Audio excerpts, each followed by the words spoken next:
اگر کوئی بندہ جھوٹ بول رہا ہے تو وہ بھی اپنی جگہ پہ ایک سچ ہے، بے شک وہ جھوٹ بول رہا ہے، لیکن اگر آپ دیکھیں تو وہ بھی ایک سچ۔ اسی طرح سے جو سچ ہے اس کی مختلف ڈائمینشنز ہیں، چھوٹا سچ ہے، کوئی بڑا ہے، کوئی اس سے بڑا ہے۔ اچھا، جو بڑا سچ ہوتا ہے نا، وہ چھوٹے جو سچ ہوتے ہیں نا ان کے کاندھوں پہ کھڑا ہوتا ہے اور الٹیمیٹلی ان سب کو ڈپکٹ کر رہا ہوتا ہے۔ اچھا، اس وجہ سے اب جو ناول ہے اس کا کینوس تبدیل ہو گیا ہے کہ اب وہ جو حد بندی تھی اور وہ جو کردار کی پیشکش تھی اس سے ناول بہت باہر نکل گیا ہے۔ جب ناول آپ لکھتے ہیں، زندگی کو بڑے کینوس پہ آپ دیکھتے ہیں، تو اس کا مطلب ہے کہ جو کریٹیوٹی کا لیول ہے اور جو ناول کا اپنا تقاضا ہے وہ بھی ناول نگار سے بہت بڑا تقاضا ہوتا ہے ناول کا۔ ناول نگار چیلنج کرتا ہے بیسیکلی کہ ہاں میں یہ موضوع پیش کر سکتا ہوں، تو وہ اب میں سمجھتا ہوں کہ ایک ٹائم گزرنے کے بعد لوگوں میں کانفیڈنس بھی آ گیا ہے۔ السلام علیکم، میں ہوں حسنین جمیل، لیڈر ٹیلی ویژن سے۔ آج ہمارے ساتھ ڈاکٹر غافر شہزاد صاحب براجمان ہیں۔ ان کی شخصیت کے کئی رنگ ہیں، افسانہ، شاعری، ترجمے اور مزارات کے حوالے سے ایک تحقیقی کام۔ حلقہ ارباب ذوق کے 2 سال سیکرٹری رہے۔ آئیے ان سے گفتگو کرتے ہیں۔ ڈاکٹر صاحب بہت بہت شکریہ تشریف آوری کا۔ جی آپ کو بھی بہت شکریہ۔ ڈاکٹر صاحب، افسانے، شاعری لکھتے لکھتے ناول کی طرف آپ کا رجحان گیا، تو پہلے تو یہ بتائیے کہ ایک ایسی کیا وجہ تھی کہ آپ جو ایک مختصر کہانی اس نے آپ کو طویل کہانی یعنی کہ ناول کی طرف سوچنے میں مجبور کیا؟ اچھا، جہاں تک تو یہ بات ہے نا، آپ کی اچانک والی بات تو نہیں ہے، ظاہر ہے اچانک تو نہیں تھا۔ اصل میں آغاز تو میں نے شاعری سے کیا تھا۔ جیسے ہمارے بہت سارے دوست ہیں، شعر دوستوں کو دیکھتے ہیں تو کہنا شروع کرتے ہیں، پھر افسانے کی طرف میں آیا۔ افسانے کی میری 4 کتابیں چھپی، لیکن اس دوران میری 2 افسانے کی کتابوں کے بعد میرا ایک ناول لوک شاہی، یا اس کو ناولٹ کہہ لیں، لوک شاہی کے نام سے یہ 97 میں چھپا تھا۔ اچھا، وہ بیسیکلی ناول کا ایک سلسلہ تھا، 3 اس کے حصے تھے۔ ایک لوک شاہی تھا، پھر اس کے حوالے سے افسر شاہی، اور اس طرح سے 3 یعنی کہ جو آسپیکٹ بنتے ہیں گورنمنٹ کے، اس کے حوالے سے تھا۔ وہ آگے کنٹینیو نہ کر سکا۔ اچھا، بیچ میں پھر یہ لکھنے پڑھنے کا سلسلہ شروع ہو گیا، مزارات پہ، لاہور پہ تحقیق شروع ہو گئی، PhD شروع ہو گئی، کافی ساری چیزوں نے مجھے انوالو کر لیا۔ لیکن مین وائل میں ناول پڑھتا رہا اور میرے ذہن میں یہ رہا کہ مجھے الٹیمیٹلی ناول کی طرف آنا ہے، اس لیے کہ ناول کا کینوس اتنا بڑا وسیع ہے اور وہ زندگی کو اتنے بھرپور طریقے سے پیش کرتا ہے کہ اس میں افسانہ یا کوئی اور صنف جو ہے وہ اس طرح سے کمپریہنسولی پیش نہیں کر سکتی۔ یعنی یہ کوئی ناول کی طرف آنا فیشن کے طور پہ نہیں، بلکہ یہ میرے اپنے مزاج کا ایک حصہ تھا۔ اور یہ ناول جو ہے یہ بیسیکلی 2012 سے میں نے لکھنا شروع کیا۔ پھر میں 2 سال حلقہ ارباب ذوق کا سیکرٹری بن گیا، پھر بیچ میں کچھ مصروفیت رہی دفتر کی، پھر اب ذرا قدر فراغت ہوئی، تو اب میں نے اس ناول کو پھر اس سال میں تقریباً 2 سے 3 بار ری رائٹ کیا اور پھر اس کے بعد اس کو فائنلائز کیا۔ لیکن اس کے ساتھ میرے 2 اور ناول ہیں، ان کے بھی جو مسودے ہیں وہ تیار ہیں۔ لیکن وہ میں اس کو انشاءاللہ اس سال میں ایک ناول تو ضرور اس سال میں فائنلائز کر کے میں پرنٹنگ کے لیے دے دوں گا۔ ڈاکٹر صاحب، ناول آپ کا مکلی میں کی تقریب وزیر اس میں ہم نے شرکت کی۔ اس ناول کا بنیادی خیال کیا ہے اور یہ اس کا کیا آئیڈیاز ہے اور کہانی کا تانا بنا کہاں جاتا؟ اچھا، خیر یہ تو ناول پڑھنے والوں کو خود ہی دیکھنا چاہیے، کیونکہ ناول کا نہ کوئی ایک موضوع ہوتا ہے، نہ ہی کوئی اس کی ایک ڈائمنشن ہوتی ہے۔ ایک براڈر اسپیکٹرم ہوتا ہے جس کے اوپر ایک منظرنامہ ترتیب دیا جاتا ہے، اور اس ناول کا بھی جو منظرنامہ ہے وہ براڈر اسپیکٹرم کے اوپر ہے، براڈر کینوس کے اوپر تشکیل دیا گیا ہے۔ یعنی زندگی اور موت، اور وہ زندگی جو مرنے کے بعد زندہ لوگوں کے ذہنوں میں ان شخصیات کی ہمیشہ کے لیے زندہ رہ جاتی ہے، یہ ایک ٹرائنگل بنتی ہے، اس ٹرائنگل کے لنکس بنتے ہیں، اور یہ جو زندگی اور موت کا منظرنامہ ہے یعنی یہ جو کائنات ہے وہ ہے، اور قبرستان ہے جہاں مرنے کے بعد وہ بندہ تو بے شک دفن ہو جاتا ہے، لیکن ہم نے اپنے ذہن میں اسے دفن نہیں کیا ہوتا۔ تو ایک زندگی وہ ہے جو قبرستان کی یا مزار کی زندگی ہے، ایک وہ ہے جو ہماری عملی زندگی ہے۔ ان کے درمیان اتنا اسٹرانگ ریلیشن شپ ہے کہ اس کے بارے میں کسی اور ناول میں یا کسی اور ناول نگار نے کبھی اس طرح سے بات نہیں کی۔ تو میں نے سوچا کہ کیوں نہ ایک ایسا منظرنامہ بھی پیش کیا جائے کہ انڈیا اور پاکستان میں خاص طور پہ یہاں کا جو شرائنز کا کلچر ہے، اس کلچر میں یہ جو حیات بعد از موت ہے، ویسے تو اسلام میں بھی موجود ہے، لیکن اس کلچر میں ایک خاص انداز سے وہ ہماری زندگیوں کو اثر انداز کرتی ہے، اور ہماری زندگیوں میں اس کے عکس جو ہیں وہ نظر آتے ہیں، تو کیوں نہ اس کو اس حوالے سے پیش کیا جائے۔ تو اس کے لیے پھر ایک ایسا سیٹ لگانا ضروری تھا، جیسے مکلی کا قبرستان ہے جو ہسٹوریکل بھی ہے اور جس میں زمان و مکان کی قید بھی نہیں ہے، اور پھر وہاں پہ کچھ کریکٹرز اکٹھے ہوتے ہیں، اور پھر اس جانے اور آنے کا محض ایک رپورتاج نہیں ہونی چاہیے، بلکہ اس کے ساتھ کسی شخص کی زندگی کی کایا کلپ بھی ہونی چاہیے، اور جو کہ اس کا بنیادی کردار ہے جس کی پھر کایا کلپ ہوتی ہے۔ ڈاکٹر صاحب، ناول جو اردو ادب میں تواتر سے اب لکھے جا رہے ہیں، افسانے سے زیادہ لگتا ہے ناول کی طرف روایا جا رہا ہے، ایسا کیا ہوا ہے کہ یہ جو علامتی افسانہ لکھا گیا جس سے میں کہا جاتا ہے جس سے قائرین افسانے سے دور ہوئے اور اس میں کہانی پن کم ہو گیا، علامت نگاری زیادہ ہو گئی، اس نے ناول کی طرف رائٹرز کا رجحان کیا اور قائرین کا بھی رجحان کیا؟ نہیں، ایسی بات نہیں ہے۔ بیسیکلی ناول لکھنے کے لیے نا زندگی کا جو کینوس ہے وہ جتنا وسیع آپ دیکھنے کی صلاحیت رکھتے ہوں گے نا، اتنا ہی زیادہ بہتر آپ ناول کو لکھ سکیں گے اور پیش کر سکیں گے۔ اچھا، اس سے پہلے کی جو زندگی ہے نا ہمارے بھی ہاں 20th سینچری کی بھی جو لائف ہے، اس میں آپ دیکھیں تو ان افسانوں میں یا اس سے پہلے جو ناول رہے ہیں اس میں نا آپ کو ایک ہیرو نظر آتا ہے، ایک کردار نظر آتا ہے، اور وہ جو ہیرو پرستی ہے وہ ہمارے وہ ناول خواہ نسیم حجازی کا ہو یا قرۃ العین حیدر کا ہو یا غلام عباس کا، اس میں وہ ایک سنگل پرسن کے گرد وہ کہانی بنی جاتی ہے۔ قرۃ العین حیدر بھی اسی میں آ جاتی ہے، بالکل وہ بھی اسی میں آتی ہے۔ دیکھیں نا اس کا جو نیلامبر کردار ہے وہ تھرو آؤٹ سینچری اسی طرح سے تو چلتا ہے۔ اچھا، لیکن وہ ظاہر ہے باقیوں سے الگ ہے، وہ موقع نہیں ہے ہمیں اس پہ بات کریں، لیکن کہنے کا مطلب یہ ہے کہ اس میں جو کریکٹر ہے نا کہانی اس کے گرد بنی جاتی تھی اور وہ پیش کی جاتی تھی۔ اچھا، یہ ایک نا محدود سا ایک کینوس ہے، اس میں یہ تھا کہ سچائی، سچ اور جھوٹ، نفی اور اثبات، شر اور جو پازیٹیوٹی ہے اس کا ایک کانفلکٹ چلتی رہتی تھی۔ اچھا، یہ جو ابھی پوسٹ ماڈرنٹی ہے یا ماڈرنزم کے بعد جو پوسٹ ماڈرنٹی کا پیریڈ ہے نا، جس میں سچ جو ہے وہ اس کی مختلف ڈائمینشنز ہمارے سامنے آنی شروع ہو گئی۔ پہلے تو یہ ہوتا تھا نا کہ یہ جھوٹ ہے، یہ سچ ہے، ہیرو آخر پہ آ کے ہیرو بن گیا، کامیاب ہو گیا، بات ختم ہو گئی۔ اچھا، اب صورتحال ایسی ہے کہ ایک پیریڈ میں ایسے ناول بھی لکھے گئے جو کاز اینڈ ایفیکٹ کے تحت کیے گئے کہ اگر کوئی وقوع ہوا تو انہوں نے بتایا جی اس کی یہ ریزن ہو سکتی تھی، یہ ریزن ہو سکتی یہ، اور اس میں کنکلوڈ کسی طرح سے کر دیتے تھے اس طرح سے۔ اچھا، یہ جو پوسٹ ماڈرنٹی ہے نا، اس نے ہمیں کہا کہ جھوٹ تو ہے ہی کوئی نہیں، یعنی اگر کوئی بندہ جھوٹ بول رہا ہے تو وہ بھی اپنی جگہ پہ ایک سچ ہے، بے شک وہ جھوٹ بول رہا ہے لیکن اگر آپ دیکھیں تو وہ بھی ایک سچ ہے۔ اسی طرح سے جو سچ ہے اس کی مختلف ڈائمینشنز ہیں، کوئی چھوٹا سچ ہے، کوئی بڑا ہے، کوئی اس سے بڑا ہے۔ اچھا، جو بڑا سچ ہوتا ہے نا وہ چھوٹے جو سچ ہوتے ہیں نا ان کے کاندھوں پہ کھڑا ہوتا ہے اور الٹیمیٹلی ان سب کو ڈپکٹ کر رہا ہوتا ہے۔ اچھا، اس وجہ سے اب جو ناول ہے اس کا کینوس تبدیل ہو گیا ہے کہ اب وہ جو حد بندی تھی اور وہ جو کردار کی پیشکش تھی اس سے ناول بہت باہر نکل گیا ہے اور زندگی کو ایک اور انداز سے پیش کرنے کی اس کے اندر بہت گنجائش پیدا ہو گئی ہے، اور ہمارے بہت سارے ناول نگار ہیں جنہوں نے جو اس کا مخصوص سانچہ ہے اس کو توڑا ہے۔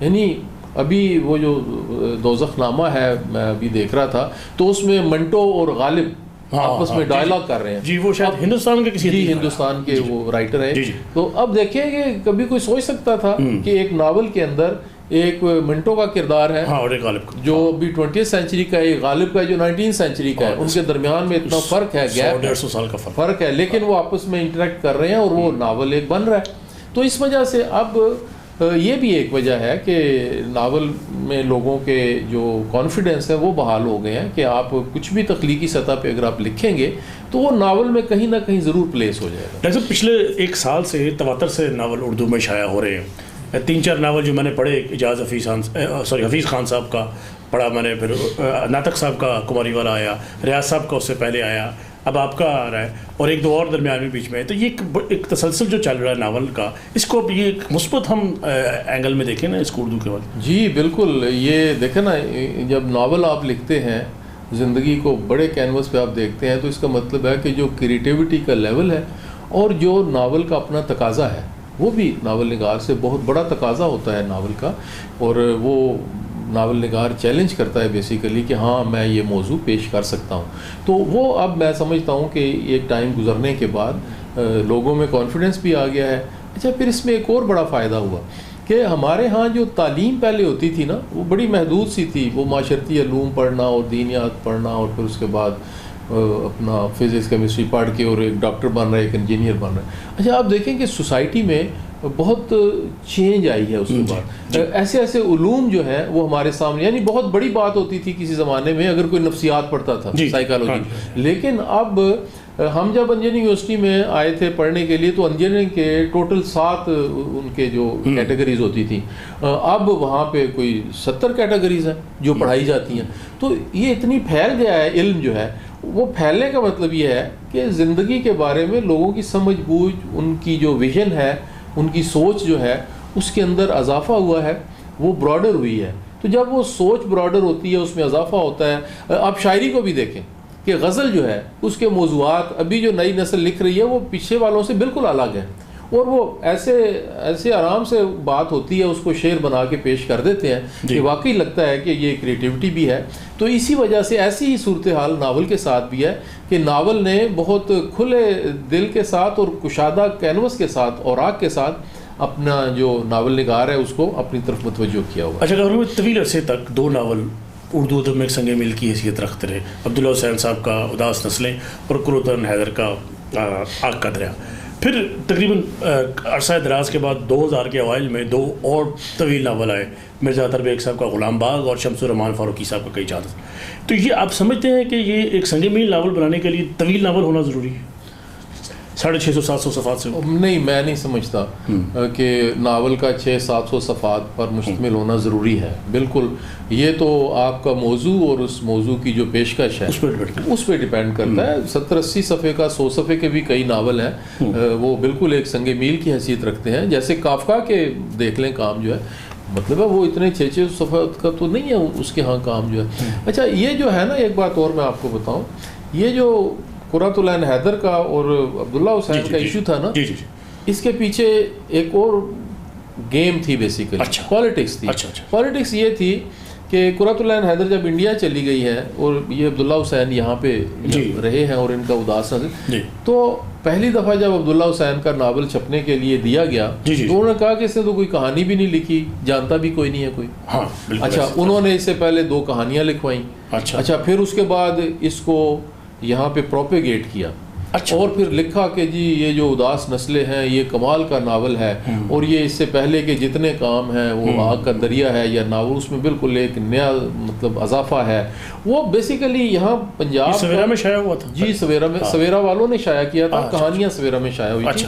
اچھا, یہاں پنجاب والوں نے نا یہ ایک طرح سے اس صنف سخن کو اس طرح سے آن کیا کہ جیسے وہ ان سے بہت آگے کی بات لے کے آئے ہیں انڈیا سے. یہ انڈیا اور پاکستان کا ایک مقابلہ ادبی, اس کے اندر ادبی جو ہے. اچھا, وہ مقابلہ چلتے ہوئے آگے پھر یہ شمس الرحمان فاروقی کا اور اس کے اوپر پھر آگے کرتا ہے. تو یہ بات وہ جیسے کرکٹ میچ ہو رہا ہوتا ہے نا, تو ہم اس میں انوالو ہو جاتے ہیں. اسی طرح سے یہ, لیکن سر وہ قرۃ العین صاحب نے تو ناول ادھر ہی لکھا تھا, کراچی لکھا تھا ادھر, لیکن پہچان تو ان کی ظاہر انڈیا کی ہے نا, اور اس کے بعد وہ وہاں پہ گئی ہیں. اور یہ باقاعدہ, اور ایک اور بات بتاؤں, وہ تو چونکہ اردو اسپیکنگ تھی تو یہ پنجابی اسپیکنگ تھے عبداللہ حسین, تو یہ اردو اسپیکنگ اور پنجابی اسپیکنگ کا ایک ایشو تھا. یہ جو انتظار حسین کو کراچی والے بہت اٹھائے پھرے ہیں سر کے اوپر, اس کے پیچھے بھی یہی مسئلہ تھا. اور جو مستنصر تارڑ اور انتظار حسین کی لڑائی ہے وہ بھی اردو اور پنجابی اسپیکنگ کی لڑائی ہے. یہ زبان کا, وہ اس کی زبان کا مذاق اڑاتے ہیں, یہ اس کو بلڈوز کرتے ہیں. تو یہ مسئلہ اس طرح کا بھی ہے. اچھا سر, آپ اب افسانے ساتھ ساتھ چلتے رہیں گے کہ اب ناول کی طرف ہی جائیں گے؟ ہاں, افسانہ تو میں ابھی ایک لکھا ہے افسانہ, میں نے فنون کو بھیجا تھا بالکل, لیکن توجہ کم رہے گی افسانے کی طرف. وجہ وہی ہے کہ افسانے کا دامن اتنا محدود ہے کہ اس میں اگر آپ کوئی بات پیش بھی کرتے ہیں تو وہ یوں لگتا نہیں کہ آپ کی اس کے اندر سیٹسفیکشن ہوئی ہے. ناول کی سطح کے بہت سارے موضوعات چلتے پھرتے پہلے بھی ذہن میں آتے تھے, اب یہ لکھنے کے بعد بھی پوری طرح سے. تو وہ مجھے لگتا ہے کہ اگلے آنے والے وقت میں بہت تیزی کے ساتھ میرے کچھ ناول جو ہیں وہ سامنے آئے گی. اور جو شاعری آپ کی، ایک تو آپ کے روپ اتنے زیادہ ہیں کہ ہر شاعری پہ شاعری کا بھی عجیب ہے کہ میں نے شروع تو شاعری سے کیا تھا. کالج میں ہم پڑھتے تھے تو تب میٹرک سے ویسے تو شروع کیا تھا، لیکن باقاعدہ کالج سے شروع کیا تھا. تو میر کا اس وقت ایک انتخاب شائع ہوا. تو میں نے ایف ایس سی کے جب ایگزام دیے تو وہ پڑھتے رہتے تھے، دیکھتے رہتے تھے، تو جان نہیں چھوٹتی تھی. تو میں نے کہا وہ میر کا جو انتخاب تھا وہ اٹھا کے، ضخیم انتخاب تھا، وہ میں نے دے دیا کسی کو کہ یہ میری جان چھوٹے اس سے. اچھا پھر درمیان میں تھوڑا وقفہ آیا، پھر یونیورسٹی میں آیا یہاں پہ کوئی تھوڑی. تو 1990 میں 1990 تک میں نے محسوس کیا کہ میری کچھ چیزیں ایسی ہیں کہ جو کتابی شکل میں شاعری جو ہے وہ شائع ہو سکتی ہے. تو ایک دن میں نے سوچا کہ یا تو اسے میں پھاڑ کے پھینک دوں، اگر نہیں پھینک سکتا تو اسے نا شائع کر دوں اور پھر آگے شاعری دیکھیں گے ہوگی تو. اچھا وہ پھر آگے پھر چھوٹ گیا. پھر میں کچھ افسانے کی لکھی کتابیں کچھ. اچھا 10 سالوں میں 2001 تک پھر اتنی شاعری وقتاً فوقتاً ہو گئی کہ پھر وہی مرحلہ آیا. تو پھر میں نے دوسری کتاب اپنی جو شعری مجموعہ ہے وہ پیش کر دیا. اچھا پھر اس کے بعد نا زیادہ لمبا وقفہ ہے، تقریباً 15 سال کا وقفہ. اچھا تو 2015-16 سے آنورڈ اس دوران آمد ہوتی رہتی نا؟ نہیں، گیپ آتا ہے کافی گیپ ہے، بہت کم آمد رہی. تو 2015-16 میں پھر دوبارہ میں متوجہ ہوا تو تقریباً 2 سے 3 سالوں میں میں نے پھر 70-80 غزلیں جو ہے وہ کہیں. اب وہ پھر پرنٹنگ کے لیے تیار ہے. تو یہ تیسری کتاب ابھی اگلے 2-4. اب 2 شاعری ہو گئی، 2 افسانے ہو گئے. جی اور نہیں، 4 افسانوں کی کتابیں ہیں، 2 شاعری کی چھپ چکی ہیں، تیسری یہ چھپ جائے گی، اور باقی پھر 2 تنقید کی کتابیں ہیں. تنقید میں بات کرتے ہیں ڈاکٹر صاحب. جی آپ کا نام، آپ کا تنقید میں بھی بطور ناقد، ہم نے آپ کے ادبی اجلاسوں میں آپ کو بطور ناقد سنا. کیا وجہ ہے کہ جو عام تاثر یہ ہے کہ لکھاری جو نقاد ہے، جو ادبی اجلاسوں میں جو نکات اٹھاتا ہے، جو تنقید پہ جس حوالے سے وہ گفتگو کرتا ہے، جب اس کی اپنی تخلیق آتی ہے تو وہ ان پر پوری اترتی بعض اوقات نظر نہیں آتی. ہاں، اس کی بڑا اچھا سوال ہے آپ کا. اس کی جو بنیادی وجہ ہے وہ یہ ہے کہ ہمارے ذہنوں میں جو نقاد ہے اور جو تخلیقار ہے یہ 2 حصوں میں تقسیم ہوا ہے. یعنی ہم جب کسی نقاد کا مضمون پڑھتے ہیں تو ہم ایک ڈفرینٹ زاویے سے پڑھتے ہیں اور دیکھتے ہیں. جب کسی تخلیقار کی چیزیں تو وہ ایک ڈفرینٹ طرح سے دیکھتے ہیں. حالانکہ یہ دونوں ایک ہی چیز ہے. یعنی ہر جو اچھا تخلیقار ہوگا نا اس کے اپنے اندر ایک نقاد ہوگا اور وہ اپنی چیزوں کو اس زاویے سے دیکھے گا اور اس کے ساتھ ساتھ اس کی جو کریٹیکل کیپیبلٹی ہے وہ امپروو ہوتی چلی جائے گی. اچھا وہ جو ہماری کریٹیسزم کی تھیوریز ہیں وہ بالکل ایک الگ جگہ پہ پڑی ہوئی ہیں. تخلیقات ہماری الگ، دونوں مختلف راستوں پہ ٹریول کرتی ہوئی جا رہی ہیں. اس لیے ان کے درمیان میں جو کو ریلیشن اسٹرانگ بانڈنگ ہے نا وہ ہو نہیں پاتی. یہی وجہ ہے کہ جب کوئی نقاد جو ہے وہ افسانہ لکھتا ہے یا کوئی افسانہ تخلیقار جو ہے وہ تنقید لکھتا ہے تو اس میں فرق آ جاتا ہے. اچھا یہ جب ہم بات کرتے ہیں افسانے نقاد کی اور تخلیقار کی، تو جو سکہ بند افسانہ نگار ہیں، منٹو صاحب، بیدی صاحب، کرشن صاحب، انتظار صاحب، ان کا کوئی بطور ناقد کام ہمیں دیکھنے میں نہیں آتا. لیکن جو بطور سکہ بند نقاد ہیں جیسے حسن عسکری صاحب، اور وہ افسانے میں اس طرح کھڑے نظر نہیں آتے. بالکل. تو یہ ایسے نہیں ہے کہ جو نقاد ہے وہ ناقد ہی رہے اور افسانہ نگار ہی رہے. اچھا اب اس میں 2 بڑی اچھی مثالیں ہمارے پاس موجود ہیں. ایک تو شمس الرحمان فاروقی صاحب جن کا بھی آپ ذکر کر رہے تھے، جن کا ناول کہ وہ حالانکہ شروع میں شاعری سے آغاز کیا انہوں نے، کتاب بھی چھپی ان کی، پھر بہت عرصہ تنقید کے میدان کے شاہ سوار رہے، اور پھر جب انہوں نے 2 ناول لکھے تو وہ بڑے اہم ناول تھے. تخلیقی سطح پہ بھی اتنا ہی ان کو، افسانے بھی ان کے افسانوں کی کتاب بھی آئی ہوئی ہے، اسوار بالکل آئی ہوئی ہے. اچھا اور ان کے ساتھ پیرل ناصر عباس نیر ہمیں ملتے ہیں. اچھا وہ تنقید میں بھی ان کا نام ہے، اور ابھی جو ان کی افسانے کی 3 کتابیں چھپی ہیں اس میں بھی آپ دیکھ لیں کہ ان کا افسانہ اور کہانی جو ہے اس کے اندر وہ ساری خصوصیات، وہ ساری باتیں جو ہیں جو ایک اچھی تخلیق کے اندر موجود ہوتی ہیں وہ موجود ہیں. تو جب وہ ایز اے نقاد یہ لکھتے ہیں وہ اپنی جگہ پہ ہے، جو افسانہ جب لکھتے ہیں تو وہ آپ اس طرح انگلی نہیں رکھ سکتے. یعنی اس کی جو لیول ہے تخلیق کا وہ بھی اتنا ہی بلند ہے. تو یہ 2 مثالیں تو ہمارے سامنے ہیں. اس کے علاوہ بھی کچھ لوگ ہیں جنہوں نے لیکن بات یہ ہے نا کہ اب ساری ڈائمینشن پہ توجہ سے کام کرنا اور اس میں ایک نام پیدا کرنا اپنا نمایاں بہت مشکل ہے. سفر بہت آگے جا چکا ہے. اب تو سلیکٹیو ہو کے خاص ڈائریکشن پہ آپ کام کریں گے تو آپ کا نام اس میں بنے گا. ایک اور آپ کا بہت اہم کام مزارات کے حوالے سے، وہ شاید آپ کا سرکاری ڈیوٹی بھی تھی، آپ کا محکمہ بھی ایسا تھا، اس کے حوالے سے ڈاکٹر صاحب کچھ بتائیے کہ پاکستان میں جو مزارات ہیں اس کے حوالے سے آپ کا جو تحقیقی کام ہے وہ کیا، کس نوعیت کر کے؟ اچھا، اس میں نا یہ بڑی دلچسپ بات ہے کہ یونیورسٹی میں جب تک ہم پڑھتے رہے تو جو پروگریسو اسٹوڈنٹس یونین وغیرہ تھی ہم اس میں بھی سرگرم عمل رہے. تو جب میں یہ مزاروں کے محکمے میں آیا تو میرے دوستوں کے لیے بھی بڑی حیرت کی بات اور میرے لیے بھی بڑی حیرت کی بات، یہ بالکل اتفاقاً ہوا، بالکل بالکل کوئی نہ میرے ذہن میں ایسا تھا نہ، یہاں تک کہ میں جب یونیورسٹی میں آیا تو مجھے آرکیٹیکچر کا نہیں پتا تھا کہ یہ کیا ہے، وہاں آنے کے بعد پتہ چلا. میں جب اس میں ڈپارٹمنٹ میں آیا تو مجھے مزاروں کے کلچر کا نہیں پتا تھا، نام ضرور سنا تھا لیکن ہمارے ہاں جہلم میں یا پٹھوار میں کوئی مزاروں کا کلچر اس طرح سے بلند نہیں ہے جس طرح سے یہاں پہ یا ساؤتھ میں ہمارے یہاں. ساؤتھ میں تو بہت بہت زیادہ، ہمارے یہاں وہاں پہ اتنا نہیں ہے، ویسا نہیں ہے، اس طرح سے نہیں ہے. اچھا، لیکن یہاں آنے کے بعد ایک تو میرا ہسٹری کے ساتھ جو لگاؤ تھا، آرکیٹیکچر میں آنے کے بعد خاص طور پہ ہسٹری کے ساتھ لگاؤ جب ہوا تو مجھے احساس ہوا کہ یہ جو مزارات کی ہسٹری یا کلچر ہے اس کے اوپر کہیں پہ بھی کوئی کام نہیں ہوا. یعنی اگر کوئی باہر کے ملکوں میں رہنے والے جو ہیں انہوں نے کچھ کام بھی کیا ہے تو وہ یہاں تک کہ اس کی ٹرمنالوجی بھی غلط استعمال کرتے ہیں اور کلچر کو کیا انہوں نے ڈپکٹ کرنا ہے.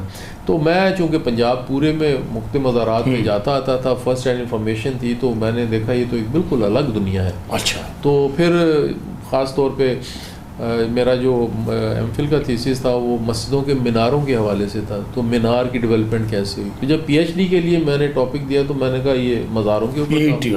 اچھا، مزاروں پہ جب میں نے کام شروع کیا تو حیرت کی بات ہے کہ میں محکمے کے بڑے سینئر علماء اکرام اور لوگوں سے یہ پوچھتا تھا کہ یہ چشتی کیا ہے، سوروردی کیا ہے، نقش بندی کیا ہے، تو کسی کو یہ نہیں پتا تھا. اچھا. کہتے ہیں چشتی چشتی ہوتے ہیں، سوروردی قادری قادری ہوتے ہیں، اس میں کیا یہ ہوتے ہیں برادری، لیکن کیوں ہوتے ہیں یہ نہیں پتا کہ کیوں. تو وہاں سے میں نے یہ مطالعہ شروع کیا، تصوف کو بھی پڑھا، پھر صوفی کو پڑھا، ان کی شاعری کو اور ان کی جو تصنیفات ہیں ان کو دیکھا، پھر ان کا مزار جیسے ڈیولپ ہوتا ہے، پھر یہ میری آنکھوں کے سامنے. پھر اس میں ایک بڑی دلچسپ بات ہے کہ جیسے انسانوں کی زندگیوں میں رائز اور فال آتا ہے نا، اسی طرح مزاروں پہ بھی رائز اور فال آتا ہے. کبھی کوئی مزار بہت پاپولر ہوتے ہیں، بعد میں وہ مطلب اچھا، یہ بڑی آپ نے دلچسپ بات بتائی، پسنداز ہوئی مزارات میں بھی ایسے. جی دیکھیں، جیسے حضرت گنج بخش بہت بڑا نام ہے، یہ 1930 تک ان کا وہ کشف المحجوب کی وجہ سے اگر نام تھا تو 1930 تک وہاں جانے والوں کی تعداد اتنی کم تھی کہ کوئی دیگیں چڑھانے کے لیے وہاں پہ نہیں ہوتا تھا. تو یہ جو شاہ چراغ کا مزار ہے یہاں پہ لوگ زیادہ آتے تھے، تو یہاں سے 2-3 دیگیں اٹھا کے تو وہاں بھیج دیتے تھے کہ چلو کچھ ان کو بھی بھیج. یعنی یہ صورتحال تھی 1930 میں. اب بالکل الٹ ہو گیا. یہ شاہ چراغ جو ہے اس کو ہماری عدلیہ جو ہے سپریم کورٹ اور ہائی کورٹ انہوں نے اپنی گرفت میں لے لی، وہ چھپ گیا اس کے. اچھا، میاں میر کا مزار دیکھیں کہ میاں میر کا مزار مطلب مغل دور میں دارا شکوہ کیا بڑا نام اور کیا مطلب کام تھا، اس پہ انہوں نے کتاب بھی لکھی. اچھا، اب اگر میاں میر کے مزار پہ جانا پڑ جائے اور لوگوں سے پوچھیں تو اس کے راستہ نہیں ملتا، اور وہاں پہ اگر آپ جائیں بھی تو وہاں حاضری دینے والوں کی تعداد بہت محدود ہوتی ہے. تو یہ اسی طرح سے جس طرح انسانوں کے ہاں زندہ لوگوں کے ہاں رائز اینڈ فال، اسی طرح یہ اسپرچویلٹی جو ہے اس کے اندر بھی رائز اینڈ فال. ایک بڑی ٹیکنیکل بات ہے، یہ جو مزارات کے حوالے سے آپ کا بڑا زبردست تھیسس ہے. جو لوکل صوفی ہے یہاں کا، داتا گنج بخش آئے باہر سے افغانستان سے، جو لوکل ہیں جیسے بابا فرید ہیں یا یہ لاہور میں وہ شاہ عنایت قادری ہیں، یا شاہ رکن عالم ہے، اور یہ 2-3 اور ہیں، اور یہ بھگوانپور میں جن کا مزار ہے مادولال حسین لوکل. اچھا، وہ پیچھے چلے گئے اور جو باہر سے آنے والے تھے وہ اوپر.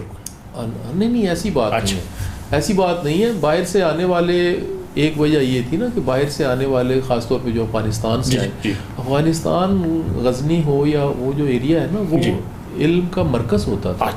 وہاں پہ بہت سارے لوگ آ کے اکٹھے ہوتے تھے اور اس شعبے میں خاص طور پہ تصوف اور اس کے حوالے سے علوم جو ہے وہ حاصل کرنے کے لیے آتے تھے. وہ مرکز تھا وہاں پہ. تو اچھا، اب وہاں پہ جب حالات خراب ہوئے، وہ منگول حملہ آور ہوئے اور ان کی زندگیاں اجیرن ہو گئی، تو یہ بیسیکلی اس وجہ سے ہجرت کر کے. اچھا، ان کے ساتھ جیسے داتا گنج بخش کا ہے، حضرت داتا گنج بخش، اب وہ حسنی اور حسینی ہے، نجیب الطرفین ہے. اچھا، اس کی وجہ سے جو یہاں مسلمان ہیں ان کی عقیدت ان کے ساتھ ظاہر ہے الگ ہوگی بابا فرید کی نسبت.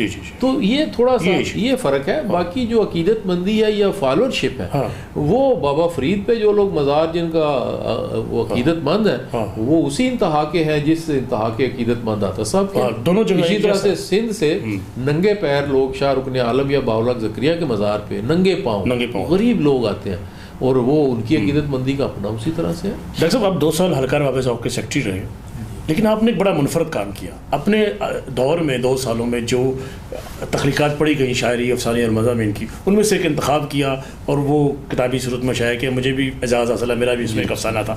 تو یہ کیا خیال آپ کے ذہن میں ہے کہ آج تک نہ پہلے کسی نے کیا نہ کوئی؟ اچھا ایک تو یہ بات ہے نا کہ وہ جو 2 سال تھے وہ بڑے ہی مطلب آپ جوائنٹ سیکرٹری بھی خود ہی تھے. انرجیٹک سال اس لیے تھے کہ اس کے ساتھ پیرل جو آپ نے ذکر نہیں کیا وہ تھا جو عدالتوں میں 2 سال لڑائی لڑتا رہا ہوں. جی ہاں جی وہ بھی ساتھ عدالت میں جاتا تھا, کیس بھی ساتھ چل رہا تھا. عدالت میں جاتا تھا, پیش ہوتا تھا, کیونکہ اس وقت یہ ادیبوں شاعروں پہ مجھے آج بھی افسوس ہے کہ انہوں نے عدالت نے بالکل نہیں کہا تھا. اگر دیکھیں الیکشن کمشنر نے کہہ دیا کہ الیکشن پوسٹ پون ہوں گے اور جب تک یہ فیصلہ نہیں ہوتا قانون کے مطابق آئین کے مطابق کہ اگر کوئی شخص عہدیدار ہے تو وہ الیکشن لڑ سکتا ہے یا نہیں, تب تک انہوں نے الیکشن کمشنر نے الیکشن پوسٹ پون کر دیے تھے.